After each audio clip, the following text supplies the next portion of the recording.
Outrageously corroded surfaces are a trademark of the Death Guard, so here's how you can paint your very own crusty, rusty weapons with very little effort. Starting with a black surface, we're then going to add quite a bit of texture to this blade by applying typhus corrosion, and we're actually going to be doing this twice. So here's the first layer. I highly recommend using just an old beat-up synthetic brush. Do not use your nice brushes with this very gritty paint. So just apply your typhus corrosion over top your black base coat and let it dry, and then for optimal crustiness, we're actually going to be applying a second layer of typhus corrosion over top of that. This additional texture is going to come in handy when we do our stippling and dry brushing of our rust colors.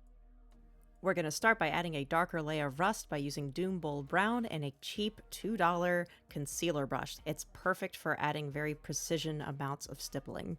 We're going to be doing a combination of stippling and dry brushing, so make sure most of the paint is off your brush before lightly jabbing the tip of your brush to the surface of the blade, concentrating on the raised portions of it.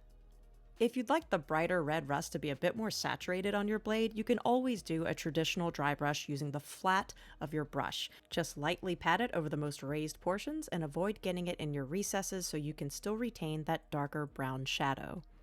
And since you're putting this over a dark base coat, that initial color will be a bit more muted. So if you want this more red, a little bit more of a vibrant rust color, feel free to do it again just to increase that red saturation.